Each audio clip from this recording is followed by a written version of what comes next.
Hey guys, what is up? It's me, Jiwi, and I am bringing you a top 4 deck profile for my locals of Destrudo Lyrilusc. So let's get right into it. This should be fun. So to start off, running triple Lyrilusc Turquoise Warbler. Turquoise Warbler specials itself while you control no monsters, and then if it's specialed from the hand, it lets you special a Lyrilusc monster from your hand or grave. You can only activate its effect once per turn, and it's a hard once per turn. So that is a necessary combo piece for many combos that you can do in this deck, which I would love to make a video on because this is actually one of my favorite decks. I love it so much. It's really fun to play, and it's actually surprisingly consistent. So next we have Cobalt Sparrow, probably the best Lyrilusc. If it's special summon, you can add one level 1 Wing Beast type monster from your deck to your hand, and it's a hard once per turn. And a Wind Xyz monster that was summoned using that card, using this card on the field, gains the effect that your opponent cannot target this card with card effects. So moving on, we have triple Sapphire Swallow. Sapphire Swallow's effect reads that if you control a Winged Beast, you can special that and one level 1 Winged Beast from your hand, and it's a hard once per turn. And a Wind Xyz monster that was summoned using this card on the field as material gains the effect that if it's Xyz summoned, you can target one Lyrilusc monster in your grave and attach it to this card as Xyz material. So they had to put the effect that, like the little part where it says using this card on the field as Xyz material, so that you wouldn't be able to activate Sapphire Swallow's effect and equip, say, a Cobalt Sparrow onto your Xyz monster as Xyz material and gain the effect that it can't be targeted. So basically, both your Cobalt Sparrow and your Sapphire Swallow have to both be face up if you want both effects. So they have to be on your field and overlay with on your field if you want their effects to be activated. And also, their effects stack up. So basically, you can activate 2 Swallows effects and grab 2 Lyrilusc from your grave and put them on your Xyz as as Xyz material. Next, we have a little Raid Raptor engine. It is triple Pain Lanius, and Pain Lanius, to summarize it, basically, well, he can't be used for as Xyz material for an Xyz summon except for the Xyz summon of a Winged Beast type. And if he's in your hand, you can target one Raid Raptor monster you control, take damage equal to his attack or defense, whatever's lower, and if you do, special Pain Lanius from your hand. So Pain Lanius is a level 1 Winged Beast, so there's a lot of synergy with the deck there, because you can summon him off of, say, Sapphire Swallow, and it's the same with Last Strix, and you play Last Strix to make Pain Lanius' effect constantly live. So what Last Strix does is if a raider, basically you just have him in your deck to get him on the field, and then search out a Last Strix or something, and special Last Strix, search out a Pain Lanius, and then special summon Pain Lanius since you control a Last Strix. So, but he does have an effect that's it's not really relevant in this effect. In this deck. But basically, if a Raid Raptor battles while you have any spell or traps in your field and in your grave during damage calculation, you can special him from your hand, then you gain 100 life points for each spell and trap you control in your grave. Alright, so moving on, we have triple Destrudo, the Lost Dragon's Frisian. This is, this is the Destrudo in Destrudo Lyrilusc. He's a level 7 tuner that whose effect reads, if he's in your hand or grave, you can pay half your life. Target a level 6 or lower monster you control, special him, and if you do, his level is reduced by the level of the targeted monster, and place him on the bottom of the deck when he leaves the field. So, you would never expect there to be so much synergy between this and Lyrilusc, but the fact that, level 1 spamming the field, they're really good with synchros, because you can make, level 7, 8, and 9 synchro monsters with ease. So, next, we have one Dystopia the Despondent. I went into him one time at locals, but he did win me that game actually. But so his effect is that he can't be normal summon or set, and he's got to be special summoned from your hand or grave by setting 4 face-up level 1 monsters you control to the grave. Can't be summoned by other ways. Other monsters you control can attack, and during either player's battle step, once per battle involving him, you can banish a level 1 monster from your grave. Till the end of the damage step, he's unaffected by other cards' effects and can't be destroyed by battle. So he's pretty good. Plus, he's got 5,000 attack and 5,000 defense, so he's a massive wall if you want to just stall for a little bit. Moving on, we have one Max C. Super self-explanatory. Max C is an awesome card. So yeah, let's get the monsters out of the way and move right on to the spells. Alright, so we've got Triple Swallow's Nest. This is a key combo piece in your deck. It's a quick play spell that reads tribute one face-up winged beast type monster. Special summon a winged beast type monster from your deck with the same level the tribute a monster had on the field.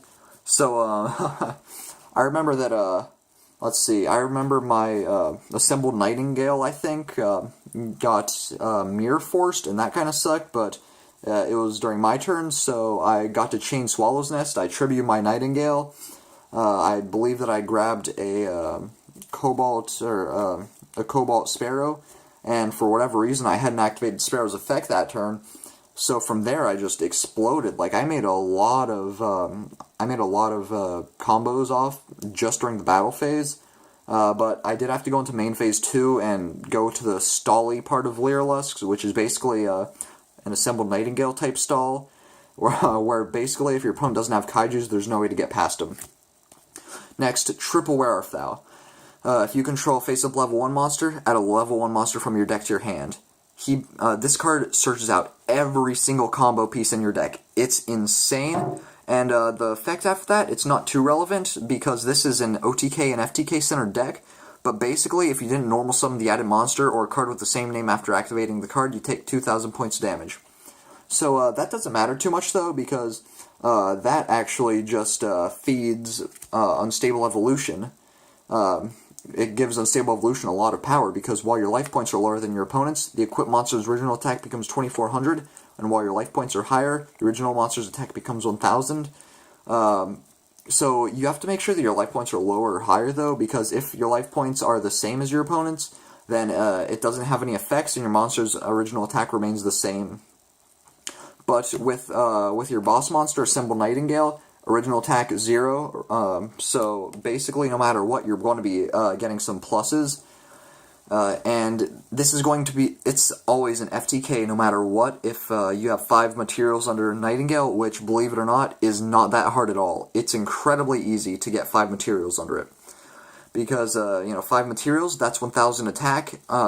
Unstable Evolution, considering you're both at 8,000 life points, Unstable Evolution doesn't get to activate, though, because you're at the same life points, so you attack 1, your opponent takes 1,000. Unstable Evolution goes off. Your Nightingale's original attack becomes 1,000, so that's 2,000. You have 4 more attacks, 8,000 plus 1,000, that's 9,000 damage, and an FTK. Moving on, we have Triple Allure of Darkness. This is a necessity at 3. You have to play it at 3, no matter what. Especially with all of your Destrudos and your Raid Raptors, and even Dystopia. You can banish any of them as Allure targets.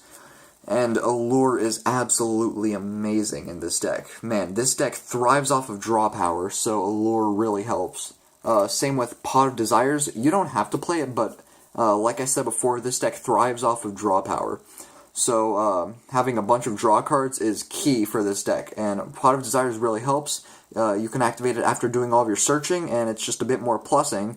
And Pot of Desires actually might be able to extend your combos a bit. So we have 3 Twin Twisters. Twin Twisters is really good for discarding something like a Destrudo, because a Destrudo in the hand and a Destrudo in the grave are basically the same thing, because Destrudo can activate his effect on either territory in the hand or grave. So basically, Twin Twisters, discard Destrudo, you can activate Destrudo's effect in the grave still, so basically you're just getting yourself advantage. Same with Dystopia. Dystopia can also activate in the grave, and you can even discard your Lyriluscs if you want to add one as Xyz material for your Sapphire Swallow to grab. So we have 2 more spells. Dark Hole, super self-explanatory, it's Dark Hole. 1 for 1.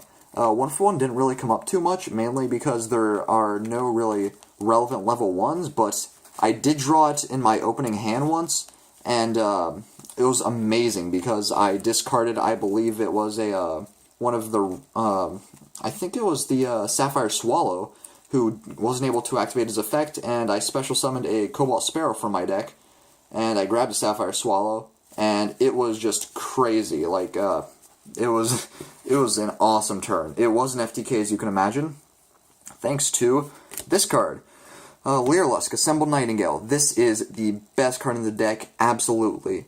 It's your boss monster. This is the FTK and OTK monster. You know, this wins games easily. So it requires 2 or more level 1 monsters, gains 200 attack for each Exceeding material attached to it. It can attack directly, and it can attack a number of times as it has Exceeding material. So it's absolutely insane. Basically, like, the more Exceeding material, the more attack, the more attacks actually. So it's absolutely amazing. This card comes up so often, probably at least once or twice a game. And basically, you're always going to have probably 4 to 5 Exceeding materials under your Assembled Nightingale. If you don't, then you're probably doing something wrong. Next, Double Recital Starling. I might start playing this at 3 when Great Fly comes out. It's the Wind Link monster, and I think that it would actually really help this deck because I could, use my Recital Starling as link material. Basically, what Recital Starling does requires 2+ level 1 monsters. You're probably going to be using 2. But basically, if it's Exceed Summon, target a face-up monster on the field, it gains 300 attack and defense for each material attached to this card. And once per turn, you can detach material, add a level 1 Winged Beast from your deck to your hand. All battle damage you take from battles involving it is also inflicted to your opponent.